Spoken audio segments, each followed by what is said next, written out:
Mr. Alford, what does antitrust law have to say about when, under what circumstances, divestiture or structural separation is an appropriate remedy for anti-competitive conduct? Yeah, thank you for the question. So, obviously, divestiture is a preferred approach with respect to any sort of merger analysis. Administrations on Republican side and on the Democratic side preferred divestiture because it's so much easier to monitor and to avoid these sorts of conflicts of interest and to promote effective competition. Divestiture is also a common remedy that occurs in the antitrust context. There are lots of examples, famous examples of divestiture that occur in the litigation context. Of course, with respect to the ad tech litigation right now brought by the Department of Justice and by the different state AGs, they're all requesting divestiture as a result of the misconduct of Google. If I can comment on Professor Henderson's comment that divestiture is inappropriate here, he says two things that I think need to be clarified. One is Goldman Sachs can own the dark web exchange, but that is in the backdrop of regulatory limitations, right? He mentioned transparency, but obviously the best interest duty and all the other sort of duties that would apply. So it's almost like he's saying, I'm fine with everything else about the bill except for the divestiture component of the largest companies. But if you're going to allow that, then you have to have these other things that provide the backstop to protect against it. And of course, this bill only deals with the very, very largest ones having those restrictions. Everyone else below that, the middle and the smaller ones, can do exactly what he said. So, we're not talking about a radical proposal here with respect to divestiture, and what we're doing is similar to what you would have in antitrust competition cases where there's a serious problem. So it's more of a safety valve at the top of the market. Exactly. Yep. And when it's a safety valve at the top of the market, it makes sure that there can continue to be a lot of other things happening. Right. No, notice he did not say that Goldman Sachs could own the New York Stock Exchange, right? He did not say that. He said that they could own certain small, minor dark web exchanges. Well, Can I just, since he said. Sure. I just want to just clarify what I said. So first of all, dark web is the wrong term. They're called dark pools, but they're alternative trading systems under a regulation passed by the SEC. So this is not some nefarious place. And moreover, illegal stock trading. Yeah, and 50% of stock trades happen on alternative trading systems. 50%. What's it called? What was it?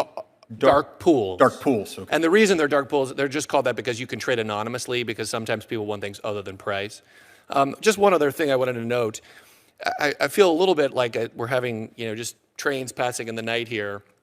The comments are that Google just completely is the master, and the poor New York Times is the servant, and they just have to take the terms that Google gives them. And this is just not correct.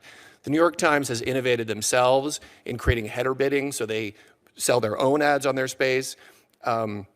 There is plenty of competitors, as I've mentioned numerous times, and the big competitors here, Amazon, AT&T, Facebook, they all preference their own sites and give their same preferences that Google's doing. So Google's behaviors, whether they're good or bad, that's for other people to judge. Google they're all the same. header bidding. It blocked header bidding. That's part of the lawsuit. That's right, and in certain locations. But now they've agreed. I think it was with the French Competition Authority, and now they've changed on that. Is my understanding. They've repented worldwide of that because of Europe. That's fine. And if antitrust regulators find particular conduct that is bad, then that's fine. But we're talking about something that is, that's treating an illness. This is just lopping off the head and surgery here. All right, I want to put a pin in that. Yeah. We may come back to it if we have time later. No lopping off the head. And I also want to get back later. I'm not sure your comparison to the stock exchanges works. I mean, it is, as you pointed out, a market that is 700 times larger than this market, and the market concentration is a lot less significant there. Anyway, I want to get back to that, but let's go back to Mr. Alford for a minute. I noticed that in his recent memoir, former Attorney General Bill Barr described a possible approach that Congress could take to laws dealing with big tech.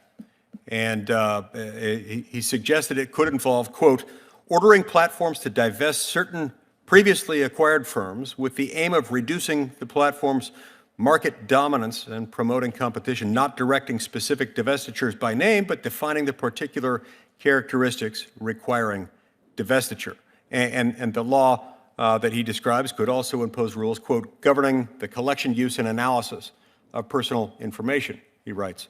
Now, I did not put him up to this. He did not consult me when writing his book, but that sounds a little like the America Act, does it not? I think it is. I think it is the America Act. As he was finishing his tenure there, he was actively wanting to also pursue ad tech litigation. And they were in the middle of that investigation, and it was picked up by the Biden administration. Of course, they filed suit this past January. But absolutely, and I'm sure if you asked him, I'm sure you know him, you could say, yeah, this is exactly the kind of legislation that I think I was writing about, because it's what he was saying in his memoirs. Now, Mr. Kint, one of the defenses that we hear of Google, and specifically Google's ad tech business, is that they pointed to all the innovation that has occurred, and that innovation brought to the marketplace has lowered the cost of advertising. Prices have gone down. It seems like I'm not sure that argument holds water, because Google tends to buy up those who do new things. Google isn't necessarily introducing anything new on its own. It acquires firms that do, acquiring up would-be nascent competitors, so they can get their innovation. The innovations originating from Google seem to be more focused on building gigantic walls, fences, moats with alligators, crocodiles, and sharks with lasers mounted on their heads around their market position. And then the lower prices and the lower prices they don't account for the need to buy more ads because of the declining quality of the ad placement. So people are having to pay more per ad, having to buy more ads overall, because the quality of the placement impacts the impact that they have. Is that consistent with your observations of the market? Yeah, absolutely. And there's a lot of jargon that can be thrown out, a lot of different metrics that Google can throw out. I've seen it all. I installed the first ad server back in 1996 before Google and before DoubleClick, and I've seen every sequence of every single company that's tried to create some sort of new angle into the ad tech landscape that Google has then typically acquired and squashed in different ways, which is well documented in the various antitrust lawsuits. And so I would take you back to kind of a real world example, and it's from Europe actually, with their privacy law GDPR when it came out. You had Europe trying to innovate around consumer privacy, and even the largest publishers, including the one that Professor Henderson mentioned, they had no control over how privacy law rolled out.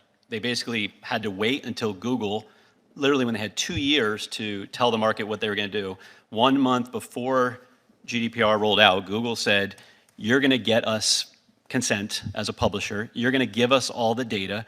We're going to bundle it. We're not going to tell you how we're going to use it, and you're going to be liable for it. And so that was how Google decided to roll out privacy in Europe. And they decided, and you think about the informational advantages, asymmetry, and the data and the value of that continue to flow to Google at a point when there was a lot of risk for Google if GDPR played out the wrong way, because it went right at tracking. Sorry, go ahead. But instead, they used GDPR as That's exactly right. additional mortar for the moat and the wall and the other moat and the other wall. That's what they do. And Exactly. the sharks with the lasers on their heads. Yes. Yes. That's Consistent. pretty well It's played and further entrenched them. further entrench them around something that should have been better for consumers. Electrified fence, also, we won't go too far, but They still have access to as much data as they want, and they can use it however they want. And at the end of the day, they just create an obstacle for publishers that extracted more value for Google. right. Yeah, that seems troublesome. And it also seems like the kind of thing you could do. You couldn't get away with that if you didn't already have a degree of market dominance. Exactly. And your legislation, excuse me. Go ahead. Your legislation, I mean, that second tier that says, even if you're above $5 billion of volume, you have a best interest obligation. You no longer can take that data and then use it for an entirely different purpose in an entirely different context for a different client or for your own profit enrichment. So the legislation directly, I think, improves that. And I think that's, you mentioned this earlier, but I think there will be consumer privacy benefits out of this legislation.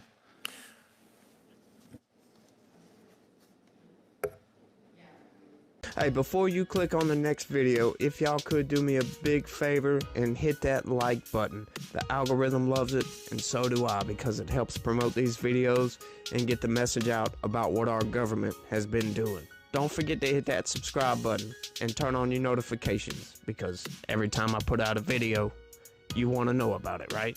Thanks again, and have a good one. See you on the next one. Peace.